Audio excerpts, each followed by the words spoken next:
is Annie. I am with Kabrita USA. I'm joined by Mallory Whitmore, the formula mom, and we are going to be diving into all things formula. And I'm just really excited to be here today. Please feel free, everybody, to pop into the chat, introduce yourself, say hello, ask questions as they come along.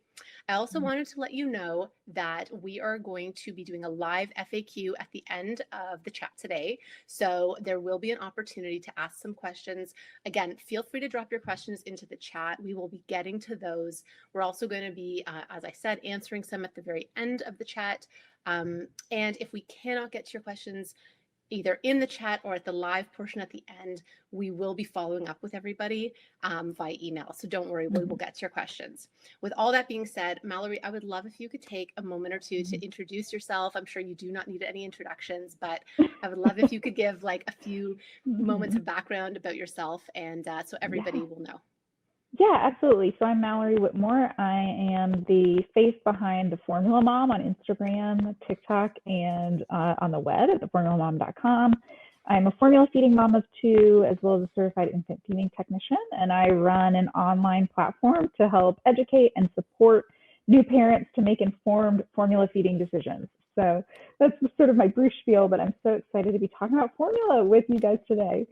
Oh my goodness, thank you so much, Mallory. It's such an honor for me and for us at Kabrita to be chatting with you today and working with you. So just very briefly, my name is Annie Salsberg and I work with Kabrita USA. I've done a lot of different things with Kabrita in our education, our communications, our marketing. But again, just super, super honored and excited to be chatting with you today, Mallory, and really furthering our mission of empowering parents to make decisions that are right for them, and really helping to empower parents to understand the formula that's right for their child, and really, demystifying formula. I think that's a big part of what we're going to do today. Again, I think if we'd have three main goals of today's webinar, what I would love everyone to come away with today is, number one, to really understand the ingredients. I think that for so many of us, looking at a formula tin, especially if it's your first time, it looks really confusing. So, I'd love everyone to pop off today to feeling like, I know what that is when they're looking at a label. Number two, I think I'd love also everyone to feel like empowered with the functionality of that ingredient, sort of like, what does it do? Why is it in there? To be able to understand what, the why. And I think number three, which of course is what we want for all parents, for all of us, I'm also a mom, I have two boys, is to just really feel confident with making and choosing a formula that's right for your little one. And, I think you and I probably touch on this a few times this evening, is, the formula that's right for you may not be the one that's right for your neighbor or your friend, or etc. So, there's so many options. And I think we just want people to feel confident with what they're choosing and understand the why behind it. Yeah, absolutely. I'm excited. Yeah. Okay, so before we dive into, and I did mention the live Q&A at the end, I also want to say that we're going to be doing an interactive sort of portion before we get to live Q&A as well. So the beginning part, we're going to kind of get through the ingredients, but I want everyone to hold tight because it will get a bit more interactive near the end. Before we dive into some of the specific functional ingredients, I think we need to start with breast milk as a general topic. And I wondered if, Mallory, you wanted to say a few words about breast milk in general. Yeah, so you may be on this webinar thinking, this is about empowered formula feeding. Why are we talking about breast milk? But we decided that it was important to start at that place because what we're talking about in terms of formula composition is important because we want formulas that as closely as possible mimic the composition of breast milk, because ultimately we know that breast milk is sort of the gold standard in terms of infant nutrition. So we're going to be talking about protein and fat and carbs and micronutrients, vitamins and minerals.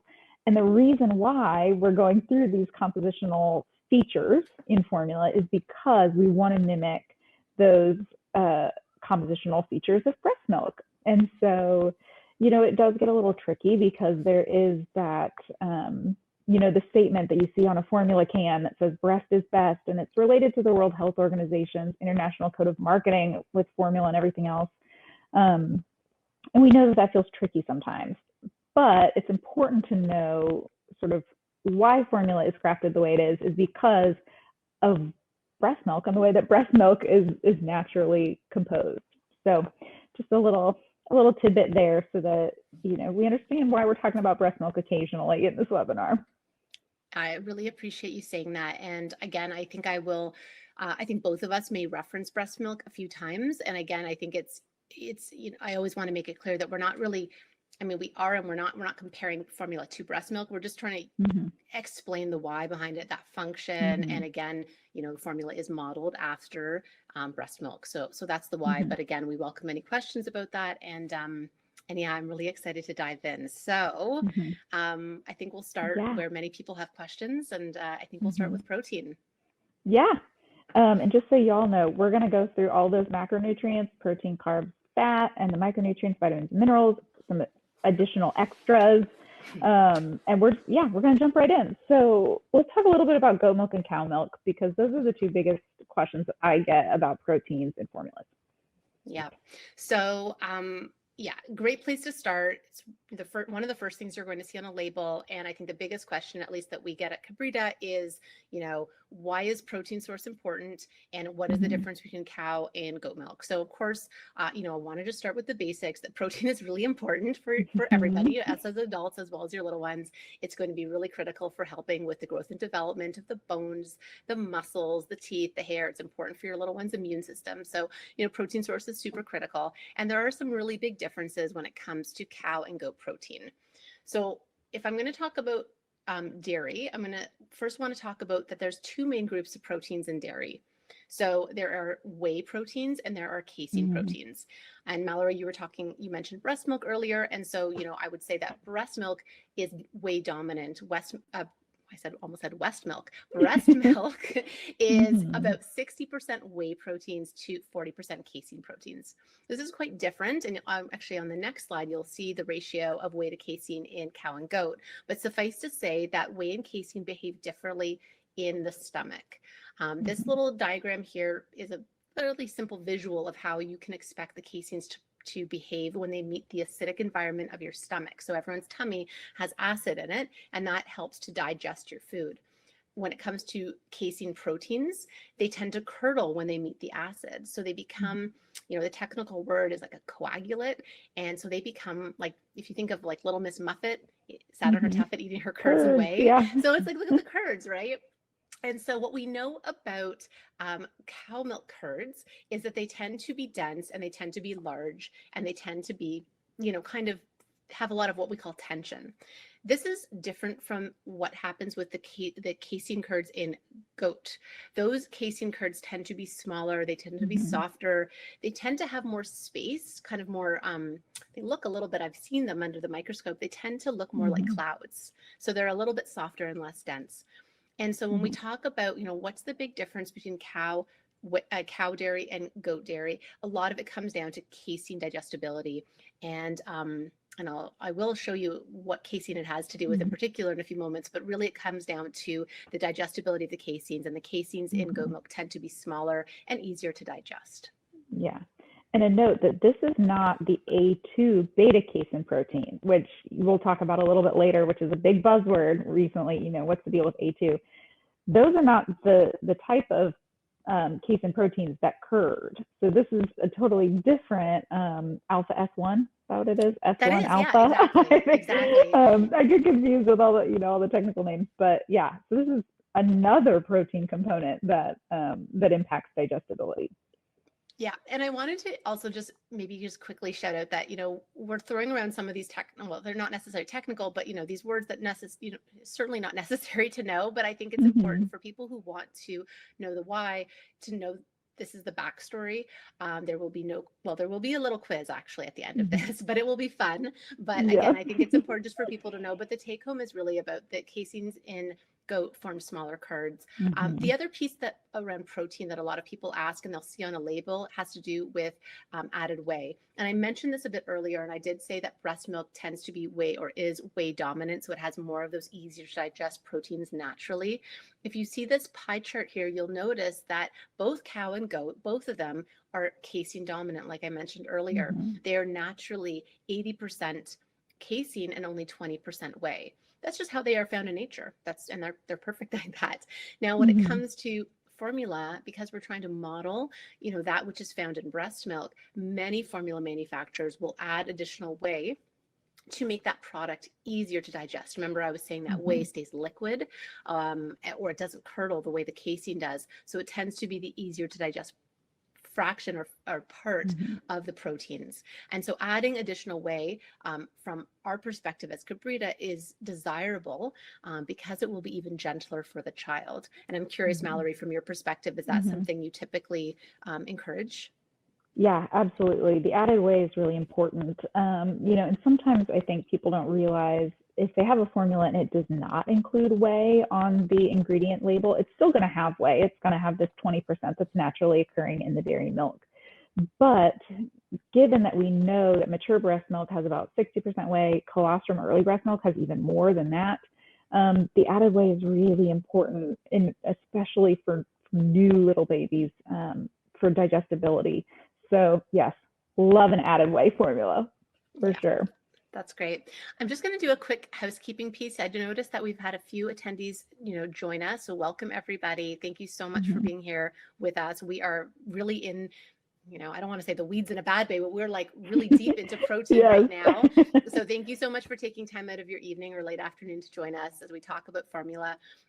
If you haven't noticed already, we have some polls going on. We would love to hear from you. We'd love to get to know a little bit about who you are, what you know, and what you would like to know. We also have a chat that's open. We are answering questions in the chat while Mallory and I are chatting. We are not. We've got some help doing that, actually. But if you do have a question that's not answered in the chat, Mallory and I will be doing a live Q&A at the end of the session. And we also will be replying to email, your questions by email if we don't get to it. So please give us your questions. We want to make sure this time is valuable for all of you and that you get the most out of this session. So that was just a quick housekeeping note. But Mallory, you mentioned A2, so big buzzword, and you said you've heard, people are asking about it. So what are people wanting to know about A2? Well, I think so many formulas these days will slap A2 on the label, and there isn't really a lot of information out there about what the difference is between an A1 formula, why A2 is meaningful for some babies. I mean, even some of the research is sort of unclear about the potential benefits. I certainly see in the clients I work with that A2 formulas tend to be much better tolerated than A1 formulas, or those that are a combination of the two. And so love you to share some knowledge just about what does A2 mean? Sure.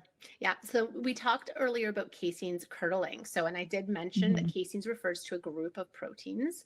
And so you can see here, the technical term would be that they're isoforms. So I mentioned that, or you mentioned, I think, that alpha S1 casein earlier. That's the type of casein that's really responsible for the curdling that happens. And we know there's a lot of alpha S1 casein in cow milk. There's not very much alpha S1 casein in goat milk. And that's really why it doesn't form those firm curds.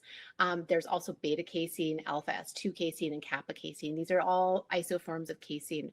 You'll notice here that there's two genetic variants under beta casein. There's A1 beta and A2 beta. So when people talk about A2 milk, that's what they're talking about, an A2 beta casein dominant, most typically cow milk.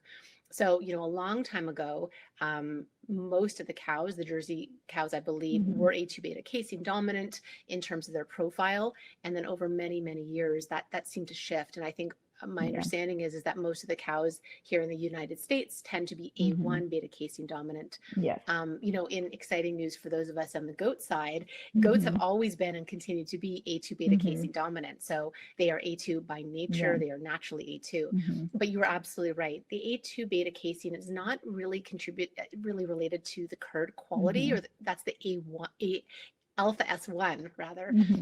What we do know about beta casein, specifically this A1 or A2 beta casein, research from what I've read has to do a little bit more with what's called transit time and how quickly or slowly, essentially like poop is moving through. So what we know is that A1 beta casein tends to slow things down. So little ones who maybe are a little bit more sensitive, already have tummy troubles, it can further exacerbate or even contribute to some of that sensitivity. And so an Right. A2 beta casein dominant milk may Mm-hmm. support and ease some of those digestive issues. But Mm-hmm. again, it's not really related to the curd. It has more to do with Mm-hmm. that movement and that, peristalsis, essentially. That's the technical term Mm-hmm. for it. Yeah, and I will say just anecdotally, also a note here that other mammal milks, camel, sheep, even human breast milk, is also A2 dominant. And so, when we're talking about similarity to breast milk, having those A2 beta casein proteins is a factor that I think prior to the last couple of years hasn't really been, it's been kind of ignored. And so, anecdotally, what I'll hear sometimes when people switch to either a goat milk formula or an A2 formula is, oh my gosh, my baby's poop looks like breast milk poop again. And it's like, that's because it's the similar protein to what you're getting in breast milk. So yeah, it seems to be pretty well tolerated among infants. That's great to hear. Yeah, that's really neat. I'm going to quickly touch on some other proteins or some other sources of protein that parents might find in formula. I often liken what we call intact or whole proteins to, a strand of pearls. And that would be, what is found in a sort of a standard cow milk or even goat milk formula. Now, parents might also notice that their formula is partially hydrolyzed. There's a number of brands that do that. Essentially, partially hydrolyzed, it's a fancy way of saying it's already been broken up. So you can imagine that strand of pearls has been sort of cut up or snipped a little bit. And so you have, rather than having this one big protein fragment, you have smaller protein fragments. So you can imagine that that renders that protein easier to digest. It's smaller, it'll form smaller curds. It's one strategy to make a protein gentler on a tummy, for sure. Another option would be extensively hydrolyzed. This would be when you even snip it even more. This would be considered hypoallergenic. The proteins are broken down so much that they will not provoke an allergic reaction in a child. This would be suitable for a child, for example, with a confirmed or suspected cow milk protein allergy. Right. In the last, and again, there are some other non-dairy options currently on the market. We're just talking, or I featured, soy on this slide, because that has historically been the most common non-dairy option. And again, that would just be a completely non-dairy protein base. But again, from my perspective, I'd love yours. That was a lamp that just fell. I'm so Oh sorry. no! That was a little surprising. All right, back on track. My perspective on these options is that they would be used for specific conditions or concerns under the guidance of a healthcare provider. So I just didn't know if you had anything specific you wanted to add on that. Yeah, absolutely. So I would say partially hydrolyzed, you're going to find a lot of formulas on the market that are partially hydrolyzed, advertised as gentle, sometimes sensitive. These can be a great option for brand new babies or, babies that have some sort of, small digestive challenge that might even just be due to immaturity, because we know that babies are born and their guts are brand new. But especially for extensively hydrolyzed, hypoallergenic options, I always recommend folks talk to their pediatrician about getting an actual, a stool test done to check. Because these formulas tend to be, well, number one, they tend to be very expensive, but also, the more sensitive you get, the further from breast milk you get in composition. And so if your baby doesn't actually need a hypoallergenic formula, then, you're getting further away than you may need to. And a note here that the AAP, the American Academy of Pediatrics, recommends that an extensively hydrolyzed formula is trialed before switching to soy. They recommend hypoallergenic over soy if you're dealing with a confirmed milk allergy. Yeah, that's my understanding as well. All right, let's talk about sugar. This is, such a big question. Why is there sugar in formula? It feels scary, I know. It does. I mean, yeah, I don't want my older children to have much sugar. I try to limit my sugar. So of course, fair enough. Parents want to know, why did somebody put sugar in our baby formula or my baby's formula? I think what I want to say about carbohydrates and just remind everybody or tell people who may not know is that they're really important for your baby. They are a very ready and important source of energy. And in breast milk, carbohydrates make up about 40% of your baby's caloric needs. So it's big. It's important, and it has to be there. So no low carb options for your baby, please. Absolutely that's not what we're looking for here. So Again, if we look at breast milk as that gold standard in terms of infant nutrition, we know that Mhm. breast milk contains lactose. It is the milk sugar naturally found in breast milk, and it is well tolerated by most healthy Mhm. babies. Um, Formula companies have an option to use lactose if they are looking to model that primary carbohydrate found in breast milk. And there are a number of other Mhm. carbohydrate sources that are approved for use in the United States. And this includes, Mhm. but may not be limited to, maltodextrin, corn syrup Mhm. solids, glucose syrup solids, sucrose, etc. Um, I can say at Kabrita, because we believe that lactose is the preferred carbohydrate source for Mhm. healthy babies who do not have a medical need, and that is what we've chosen to put into our formula. Um, Mhm. that being said, there are formulas that you do use alternative carbohydrate sources as a Mhm. result of a medical need or as a specific indication. And I think it's important for parents to understand why and not Mhm. feel bad about that. So I don't know if you want to take a few moments Yeah. to speak on that.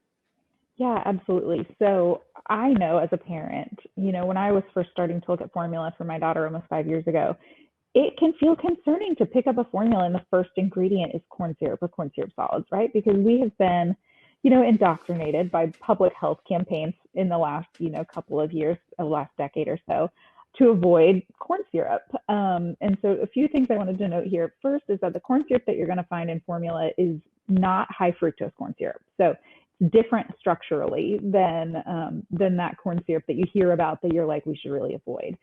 Number two is that, as you mentioned, 40% of those calories have to come from carbs. And if they're going to take out the lactose for whatever reason, they need to substitute it with something else. And glucose syrup solids, corn syrup, maltodextrin are really good functional carbs to provide that energy and calories that infants need if lactose is either not an option or not preferable. I do think it's worth mentioning, though, that lactose intolerance in infants is so rare. I think as adults, sometimes we think, oh, I have a problem with milk, I have lactose intolerance. If my baby has a problem with a milk-based formula, they have lactose intolerance. When in reality, we know that because breast milk is full of lactose, 40%, that babies are biologically designed to digest lactose. Babies are born with that lactase enzyme in order to digest breast milk. And so I always caution folks, whose babies are having an issue with a formula to not immediately take out the lactose. You might want to try one of those other protein options that we talked about earlier, because the great, great, great majority of infants are absolutely fine digesting lactose. Yeah. Yeah. And again, I think you just said it so well, but, to my knowledge, the American Academy of Pediatrics, does Mm-hmm. say that lactose intolerance before 2 or 3 years is really uncommon. Mm-hmm.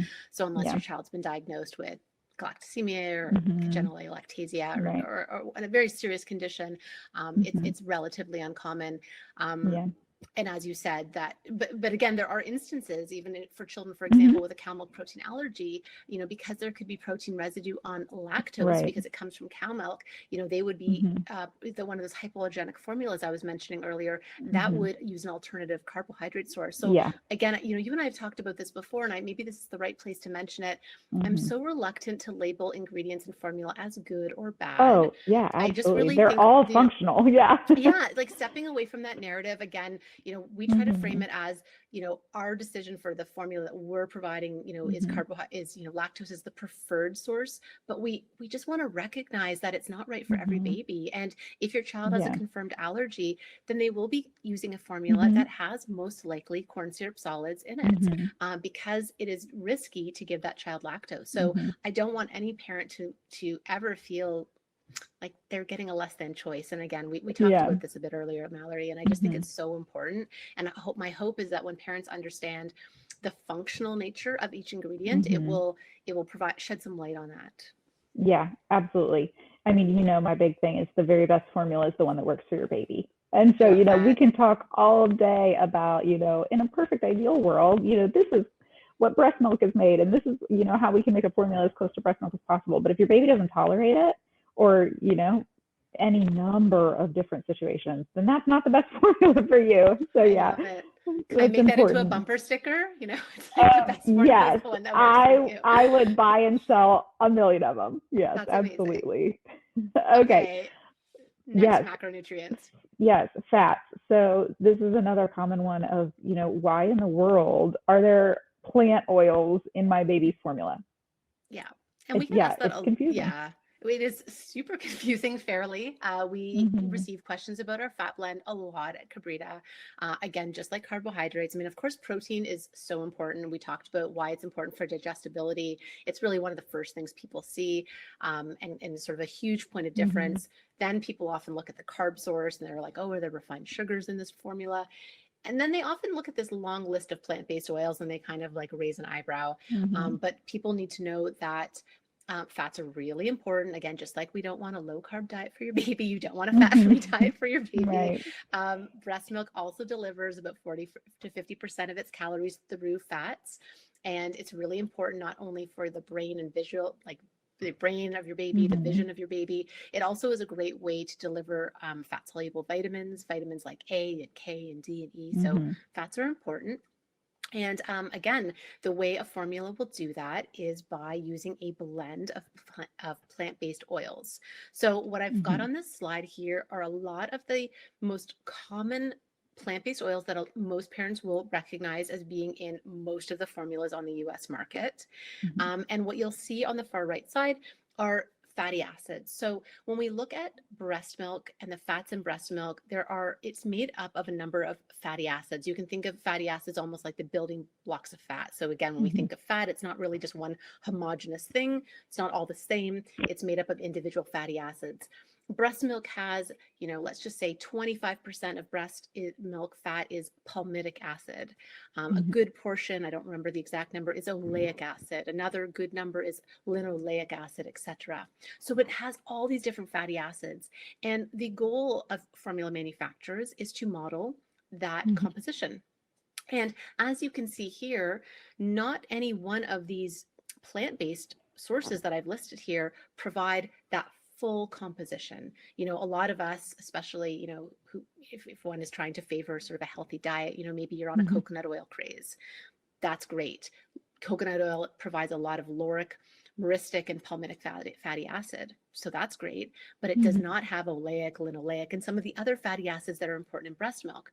That's why you can't just have a formula with coconut oil. It wouldn't Yeah. provide everything the baby needs. You also couldn't just have a that's also why even formulas that contain some animal fats also add some Hmm. plant-based oils.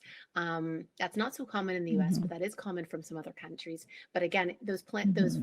fat animal fats alone do not model the Hmm. composition of the fatty acids that are found in breast Right. milk. And So we you're need to talking use a blend. specifically, when you talk about animal fat, you're talking about why formulas don't use whole milk, right? Why so many of the formulas, specifically, I mean, all of the formulas in the US, will use skim milk.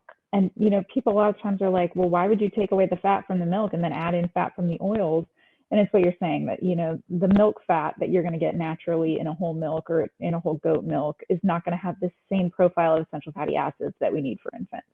That's correct. I mean, again, I want to be clear that the fats in animal dairy can be really wonderful and beneficial, but they're Hmm. not going to be deliver on the composition of breast milk, which is really what Yeah. formula is trying to do. So all formulas Hmm. will use a blend to model the fatty acids found, and this will come from at least three, Hmm. sometimes four different oils, and that's why you will Yeah. see often that long Hmm. part of the ingredient list. Yeah. Um, Okay. yeah. Let's talk about, let's, maybe I'm jumping the gun a little bit. Let's talk about palm oil because that has been another big conversation piece lately about should formulas include palm oil? What's the benefit of palm oil? Are there any risks of palm oil? I would love to get your feedback there. Sure. I'm going to probably give a very similar message to what I said earlier, which is, I'm very reluctant to label any ingredient as good or bad. I think Hmm. parents should have all the information and find what's right for them. So I'm going to get a little bit technical. So I want everyone to Hmm. just be ready. So I did mention earlier that breast milk is made up of about 25% palmitic acid, breast milk fat, that is. So we know Hmm. palmitic acid, nature is pretty smart. There's a good reason why you want palmitic acid. Your baby needs it. And so, maybe not surprisingly, palm oil delivers a fair amount of palmitic acid. Right. So irrespective of whether palm is in your baby's formula, you would want your baby to have palmitic acid. That's probably a good thing to have. Now, the concern around palm has been twofold from what I understand. There have been legitimate environmental concerns around palm oil. So that is legitimate, and that is an ongoing concern.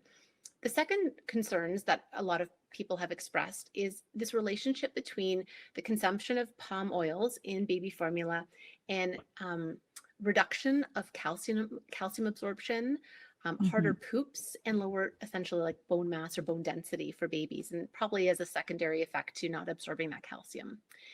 So what you'll see here on this slide, it looks like a fork. That is like a triglyceride. Tri means 3, glyceride means it's a fat essentially. So it's really what happens when you have 3 fatty acids together. This is the structure that you will find palmitic acid in breast milk. As you can see on this from the triglyceride, it follows this OPO structure. So in breast milk, when breast milk delivers palmitic acid, it will have oleic in the first and third position and palmitic acid in the middle. It's the OPO structure. That's how breast milk delivers fatty acids, specifically palmitic acid to babies. Interestingly, for most formulas, when they deliver palm oil and palmitic acid doesn't end up in the middle of that fork. Palmitic acid ends up on the outer 2 tiers. So it ends up at the first and third position. And please just honestly, Mallory, jump in if this is getting a bit too complicated. But what happens is when palmitic acid is in the first and third position, it doesn't get properly absorbed. And that's when you end up with the issues with palm oil and palmitic acid. That's when you get the lower bone density. Because that's when it creates those calcium soaps in the gut. Thank you. That's right. The calcium soaps that a lot of families will be familiar with. When you deliver palmitic acid in the way that, I don't want to say nature intended, but the way that it's found in breast milk, in that middle position, in what's called like the beta structure, you do not get any of those issues. In fact, you get better outcomes, right? You get better calcium absorption, better fat absorption, better mineral absorption in general, softer poops, and they've shown it even has beneficial effects on the microbiome. So I'm really proud to say Kabrita is one of the only formulas that I'm aware of that uses a beta palmitate form of palmitic acid. And that means that not only are we modeling that composition that we want in breast milk, which is that palmitic acid content, we're also modeling the structure. So that was a really long spiel on palm oil and palmitic acid. I think the takeaway here is, again, not good, not bad. Structure's important. Go beyond just what's on the label. Don't just take something as being unequivocally good or bad. Understand the why behind it. Yeah, absolutely. That was helpful. Great. All right. Well, again, if anyone has any questions on palm oil or has, wants to go a little bit further, throw it into the chat and we will either address it in the chat or we'll try to bring it into the live at the end. Okay, vitamins and minerals, the bulk of the ingredients list on formulas. So I know, we've talked about fat, protein, carbs. Why are there so many added vitamins and minerals when we already have all of that goodness? So we have a lot of goodness. We have macronutrients, like you said, the protein, we have the carbs, we have the fats, and then obviously we need all the vitamins and minerals. So breast milk does a great job of delivering a lot of important vitamins and minerals. And so that's what's going to be on the ingredient list. I think parents will be hopefully reassured to know that even though it takes up over 50% of the label, especially in the United States, it's really it's the legal or chemical name for the vitamins and minerals that is there. It doesn't mean that they are any better or worse than what you would normally find, on another label. I know I want parents to also know that labeling requirements differ by country. So it's possible you can read a label from a formula from another country and it says a B12, yet the label that you read in the United States says, something much longer like cyanocobalamin. And which those sounds are exactly scary, right? It does sound scary. Careful, it's but not it's like the I don't want to same. give my baby that, but it's actually the same. It's not the shorthand that's available in other countries. So parents should know that. We, I believe, have put up in the handouts. If parents look over by the chat and the polls, we've got a handouts, and we have a handout that can be downloaded. That's a little bit of a sort of a cheat sheet for parents to know and understand, the long form and what that really translates to, so that they can sort of better interpret labels. Okay, perfect. It doesn't look like it's been added yet, All or at right. least I can't see it. So we'll make sure that gets up there. Yeah, I will make sure Okay, that cool. that gets put up. Great. Okay. Okay. Optional Um, extras. Optional extras. What do you call them, Yeah. Mallory? I call Nice these to nice haves. to haves. Yeah. Got So it. these are things that the FDA does not require in infant formulas. Some formulas will include them anyway because they're compositional pieces of breast milk.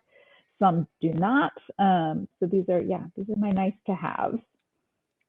Yeah, and again, I don't think we said this at the outset, but it's probably worth mentioning that the FDA has guidance for industry. Oh, there's the handout. So Okay, anyone perfect. on the Yeah. call right now will be able to see that the handout on Mm-hmm. vitamins and minerals is now in the chat. Mm-hmm.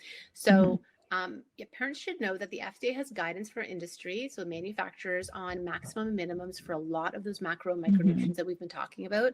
But Mallory was absolutely right. These are nice to have. So there's not any Mm-hmm. guidelines or mandatory requirements when it comes to some of these extras. And we've put, Mm-hmm. sort of three broad categories here. There are many more.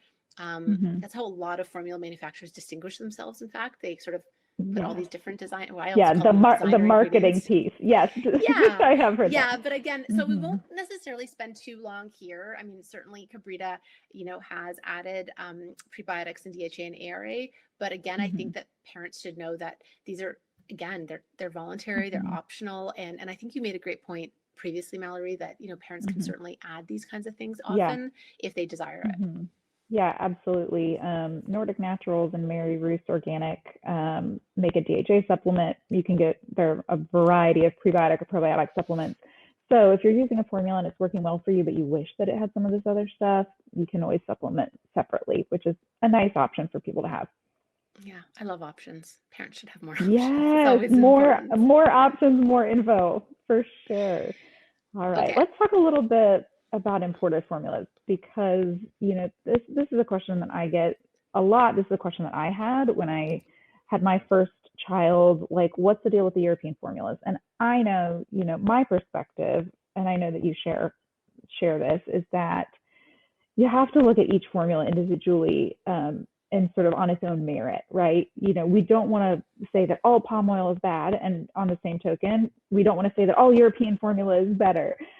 Each formula has its own pros and cons depending on what your baby needs, what's important to you, and what's important to your baby. What's your perspective about European formulas? Well, I certainly have probably an implicit bias in favor of some European, sourced and manufactured formula, considering Mm-hmm. Cabrita is sourced in Europe, made in Europe. Mm-hmm. So, I'm well aware of the standards around European formulas and ingredients and all that stuff. So that's there, but I think Mm-hmm. what you've just said is the big truth, which is absolutely every formula needs to be evaluated by its ingredient list and not just by where it's from. Mm-hmm. Again, if a formula, um, yeah, well, parents just need to understand what is in the Mm-hmm. formula to understand if the ingredients and Right. the function of what's in there is right for their little one, and not just, oh, it's Mm-hmm. from Europe, therefore it's by default Yeah. superior. And you've made a great point previously when you and I have chatted that there's a Mm-hmm. lot of companies, great companies in the US manufacturing Mm-hmm. formulas to the European standard when it Mm-hmm. comes to ingredients and sourcing, and have comparable Mm-hmm. formulations or offerings essentially. Yeah. So yeah, I'm reluctant to say just because Mm-hmm. something comes from Europe it's innately better. Mm-hmm. And I also, and I'm also really sensitive to parents wanting choices and options, based on what their values are, of course. Mm-hmm. But I do caution parents about, the why, like why do they believe it's better? Is it reputable Mm-hmm. source that they believe it's better? Do they understand the why behind it? I'm big on the Mm-hmm. why. Yeah, and you mentioned something that I always like to say, which is that yes, we can all agree that European standards are higher. So on things like, what ingredients can be included, what ingredients cannot be included in a formula, what ingredients in what volume must be included, like DHA and things like that. So just because Europe requires that and the United States does not mean that there aren't formulas in the US that meet those requirements, just that the FDA does not require them. And truly, that's why in the US we have like 50 different varieties of formula. The guidelines are looser, but that means that we can have a wider variety of formulas to meet a wider variety of needs. because, you know, we're able to use corn syrup solids or sucrose for babies with, you know, lactose sensitivity or whatever else. So just reiterating what you're saying here, it also just, it depends as a parent what's important to you. And I tell people often that, you know, I used a conventional United States based formula for my first. I tried that for my second and hoped it worked because I already knew that I liked the formula. It did not work for him. We ended up using European formula for a while. And so I don't begrudge anybody for whatever formula choice they make, but I also don't want parents to feel pressured into purchasing and importing a European formula because they think that that's the only way to get a high quality formula, because it's not. There's some great options without having to import, and there are risks for importing, you know, like your package might be in German and, you know, there are preparation instructions that are different in European formulas than some of our US formulas. You have some questions about, you know, how are you going to get recall information, or how are you know, going to make sure that the shipping and storage policies are appropriate in order to maintain the quality of your formula. So as long as parents understand that the options that are in the US can be just as good, and that there are some risks to importing, and then make a decision based on what works for them. That's sort of my philosophy on it. Yeah, you said it super well. I don't think I have anything to add on that. That's great. Okay, Thanks, cool. Mallory. Yeah. Okay, I think this is the fun part. This is the fun part. Okay, everybody. Yes. I hope you've been listening. I hope everything's made sense. I have stopped looking at the chat, so I don't know if there have been a lot of questions coming in. But this is the part that Mallory and I are going to kind of put it back on everybody who is in attendance this evening, and we are going to see, you know, what's making sense, and we're going to ask everybody to help us to decode the label. So I'm going to highlight a part of this label, and I'm going to ask you to identify sort of what part or what sort of ingredient group does this does this sort of belong to, and we'll see how everyone's doing and if everyone's feeling confident, and then we'll field questions after if we need to. So I'm going to go ahead and highlight the first ingredient on this random formula, which is corn syrup solids. And I would love everyone to have a look in the poll. There should be a poll that is up. Yep, it's there. And we're asking everybody if they can tell us what ingredient category does corn syrup solids fall under. Do you think it's a protein, carbohydrate, fat, vitamin, and minerals? And I do wish we had some great music to go along with this. Yeah, exactly. Yeah. All right, everyone, lock in your answers. I see lots of engagement, so thank you guys so much. I love this. And I'm going to share that those of you who chose carbohydrate source, you are absolutely correct. It is a carbohydrate source. And again, this was what was decided for this formula as being right for the child it was intended for. You know? Okay, next we have our partially hydrolyzed non-fat milk and whey protein concentrate solids. Now, what ingredient category do you think that this falls under? Do you think this is protein, carbohydrates, fats, minerals, or optional extras? It's so fun watching these answers tick up. I know. It's like, this is great. Thank you, everybody, for joining in. This is super great. Thank you so much. And those of you who chose protein source, you were absolutely correct. So again, I'm hoping that by really walking through this label, this is going to help everyone to understand, you know, or provide some context for what you and I have been talking about, Mallory. Okay, great. Let's move on to the next group. We have vegetable oil, parentheses, palm olein, soy, coconut, and high oleic sunflower oils. What ingredient category do you think this falls under? Is it protein, carbohydrates, fats? People feel confident about this. This is quick. Oh, this was like super quick. Yeah, I think people are getting the gist here. There we go. And we got a few more coming in. All right, I think we will settle there. And those of you who chose fats were absolutely correct. So these are the plant-based oils that Mallory and I talked about. And this is the fat source in this formula. So as you can see, we've got the macronutrients, and they're, you know, what would we say that is? Not maybe quite a third. A quarter to a third. Okay, great. Now, this is going to be a tricky one. This will be for people who are maybe reading the slides a little bit earlier. I don't know if I'm going to try to say this out loud, but this is the Mordiarella Oh, alpina oil mhm. and the Crypta blah, blah, blah, blah, coney oil. Codinium? Yeah. Yeah. So what ingredient category do those of you, do people think these are from? Do we think they are protein, carbs, fats? Do we think that they deliver a vitamin or mineral, or are they an optional extra? This is a fun one. I like seeing these Mhm. answers.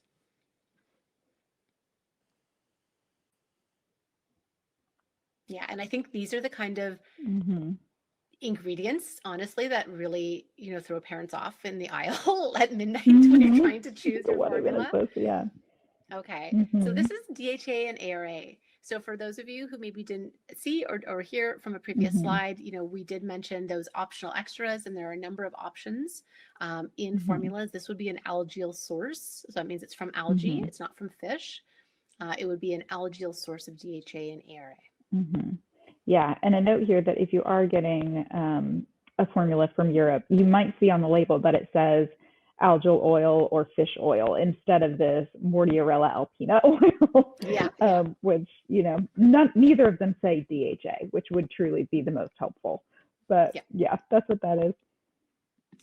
Okay, and now we have this very big highlighted list.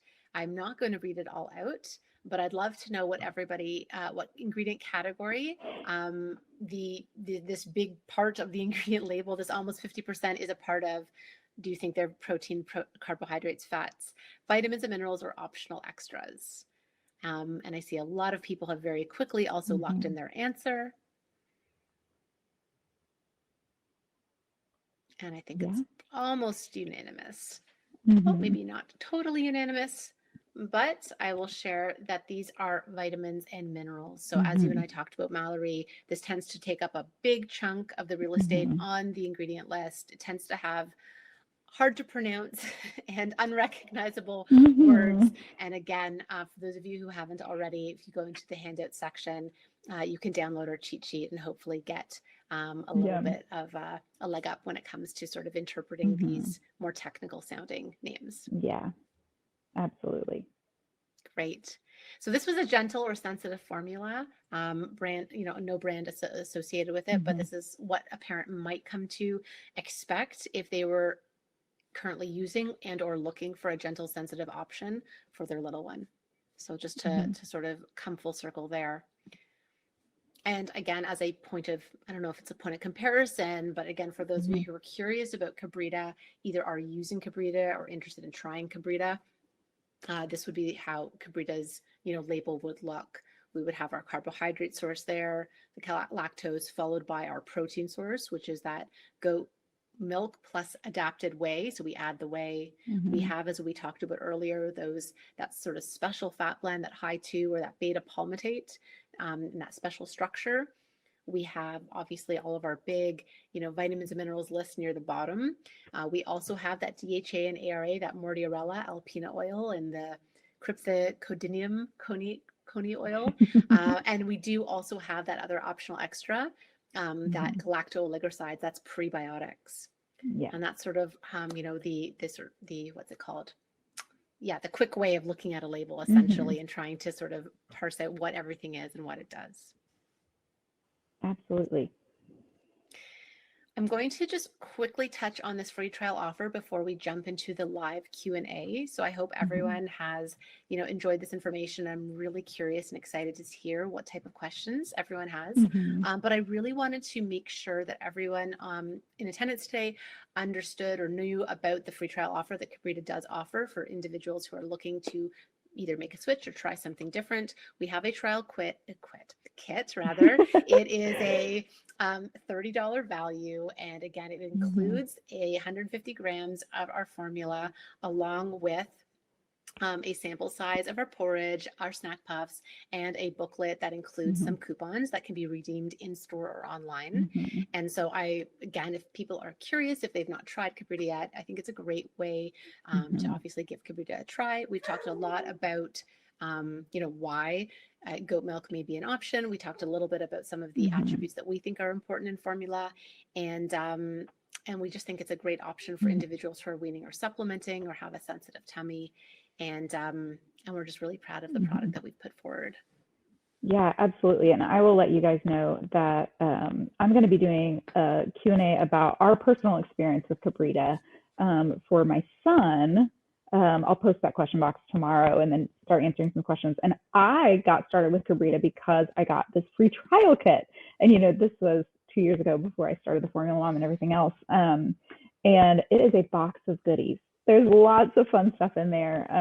And I got it and I was sold. So definitely encourage you to get that. And also, if you have questions just about my own personal experience with Kabrita, why we chose it, when we started using it and why, and all of that, be sure to check out on Instagram tomorrow. I'll post a question box and start answering some of those questions about my own personal journey. But we also have some time to do some questions from you guys for the group. So I'm excited to jump into that. Yeah, same here. So I just want to, I'll thank you again at the end, Mallory, but I really just want to, just in case anyone has to leave right now, I just want to thank, well, I don't want to thank you. I want to thank everyone who's joined us this evening. I love, and I feel so grateful when, that you've protected your time for this and that everyone on the call has protected their time. It's, we don't take it for granted. So we just want to say thank you so much. And we would love to open the floor. I know people have had their questions answered in the chat. But I will open it up and we will see if there's any questions that we can address live right now. Can you hear me okay? Hi, guys. All right. So we got quite a few questions coming in that we wanted to address live. So I will go through them and pose them for you. So the first question is from Catherine. She's wondering if you guys can discuss the difference between liquid formula versus powder formula. She says the hospital said that there were less recalls, but I've seen different information online. Aside from convenience, are there other benefits to consider? That's a great question. Mallory, would you mind absolutely addressing that? Thanks. Yeah, so 2 big differences between powder formula and ready to feed. Actually, I'm going to change it. 3 big differences. Number 1 is that you're going to find different ingredients in ready to feed, particularly additional additives like stabilizers and emulsifiers. Nothing that's going to dramatically change that ingredients list. It is going to be way at the bottom. It's not a huge piece of the total volume, but you are going to have a different ingredients there. Second big thing is that liquid formula, whether concentrate or ready to feed, is sterile and powder formula is not. Sometimes people get scared and they think, well, of course I want a sterile formula, but expressed breast milk isn't sterile. So when you have a formula that does not have to be sterile, you can add things like probiotics, bioactive components that the sterilization process would kill off. So that's one of the big reasons why hospitals will require you to use ready-to-feed formula if your baby is in the hospital, because it reduces that contamination risk because it is sterile. But in large part, if your baby is full term, if your pediatrician has approved, if your baby's not immunocompromised, powder formula tends to be well tolerated, safe, and much cheaper than ready-to-feed. Thank you, Mallory. That was so excellent, Mallory. You're such a pro. All right, next question is from Jessica. She is wondering, is there a formula for infants that is known to help ease reflux? Yeah, do you want me to take this one? You want to take this one? I would love for you to take this one. I guess the only thing I would, the one thing I would say is, there's a lot of different, I'd really love your opinion on this, Mallory. My take would be that, there could be a number of different reasons that an infant can reflux. So I'm always a fan of, kind of getting to the root cause or trying to figure that piece out. And I do think that some formulas can certainly benefit reflux. I really do. And I would love your sort of professional take on it, Mallory. Yeah, so reflux is so tricky because so much of reflux is developmental. We know that a baby's esophageal sphincter is not very strong, and that doesn't keep things from coming back up like, our adult esophageal sphincter does. So it is tricky sometimes to identify what's just a developmental, they need to grow, grow and develop more piece versus, what's potentially an issue with the formula versus what's an issue with the bottle feeding technique. Is your baby using the appropriate nipple flow?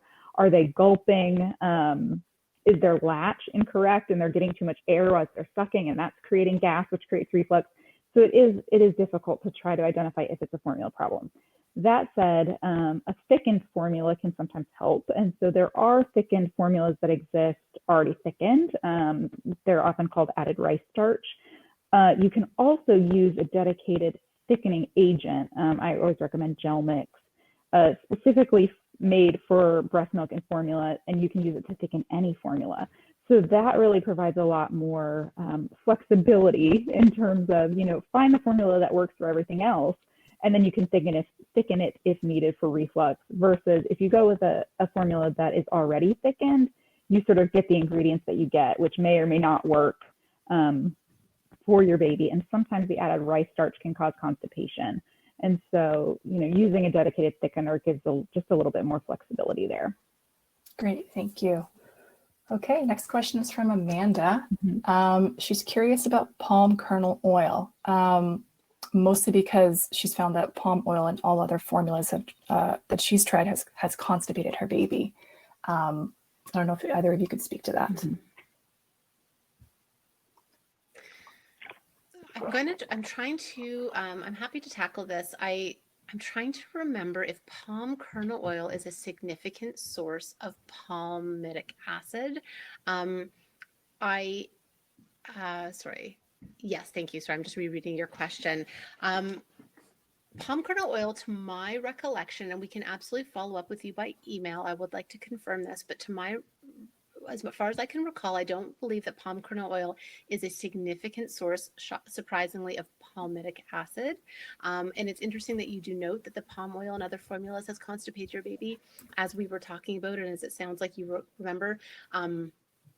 Sometimes palm oil can form what are called calcium soaps in the baby's tummy because it's not brought in through the intestines, it's not absorbed well. So the palmitic acid sort of stays in the intestine, it meets that calcium, and it forms harder poops.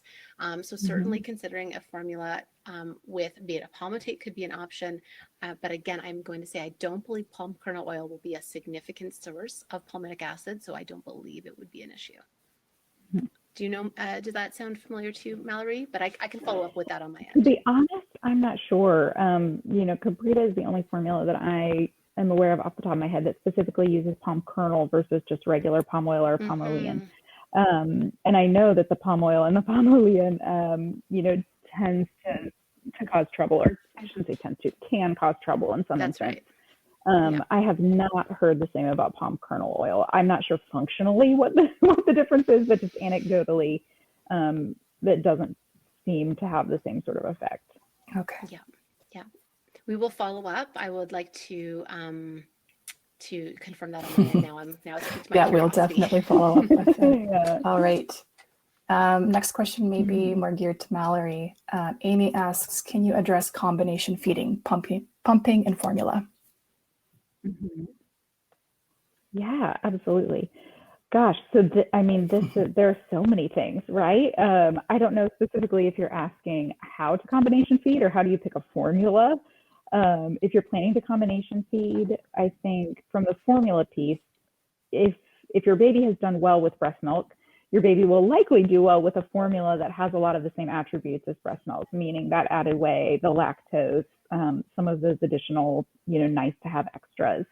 In terms of how you combination feed, it truly can look like whatever works for you. So, I work with some folks who exclusively nurse at night, and then they send formula to daycare during the day and pump occasionally for their freezer. I know some folks who alternate a pumped milk bottle one feeding and then a formula bottle the next feeding.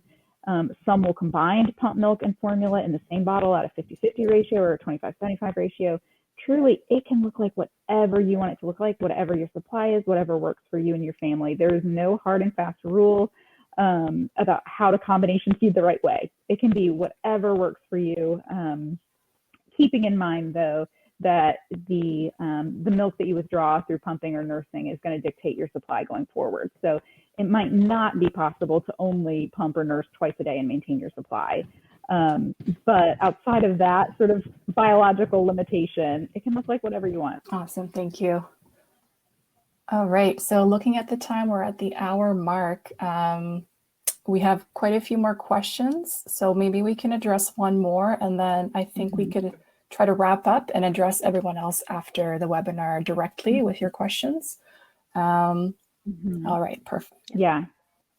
And if they're specific to me, they can hop on over to Instagram. I'll put that question box up tomorrow, and I can answer some of those specific questions too. Perfect. That would be so helpful. Q&A. That's so generous of you, Mallory. All right. So the last question is from Sanchita. She's curious about DHA. She says, I thought DHA is mandatory for brain growth.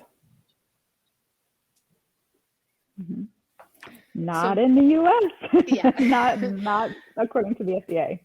Yeah. So DHA is a critical it's a critical essential fat, and absolutely it's important for brain, it's important for vision, it's so important, and absolutely it is not currently required per the FDA. It is optional, and I would say, and I believe, Mallory, you would agree with me, I believe most formula manufacturers are adding it, so it's not required, and most included in their formulation. So yeah, I would think disproportionately most formula manufacturers in the US are using it. With a note here that, sorry, I got excited, jumped in. Yeah, please. I was just going to say that the amounts that are used in US formulas are also pretty variable, because the FDA does not have a minimum or maximum requirement like Europe does, or like the FDA does for other vitamins and minerals. So a formula might say, oh yeah, we include DHA, but it might be, half as much DHA as there is in another formula. So if DHA is important to you, if you're curious about it, the best way to find out is to call the manufacturer and ask how much DHA is included. That's great advice. And I always encourage parents to do that regardless. If they have questions, if the label's unclear, if they want to sort of probe further, pick up the phone or, send an email and ask. Companies should be accessible. I believe companies should be accessible. We certainly encourage our community to do that. So it sounds like there are some outstanding questions. Again, we will try to address everything that wasn't gotten to. Mallory, thank you so much for making yourself available to address more questions. Absolutely. That's great. Again, I'm going to assume everyone is familiar with you, Mallory, but if you are not, please go see Mallory. Go follow her at the Formula Mom on Instagram. She is a wealth of information and knowledge. And again, you've just provided us so much insight on this webinar. So again, thank you so much, Mallory, for your time. It's really valued and appreciated. Thank you everybody for joining us. Again, we appreciate it. We welcome the feedback. There will be a survey that will go out, and there will be a chance to win a prize, because we want to hear from you. We want to understand how this worked for you. We want to know how we can do better next time. So please feel free to let us know. We accept the feedback, and we would love to continue to improve. So I hope everyone has a wonderful evening, and thank you for joining us. Thank you so much. Bye. Really appreciate it. Bye.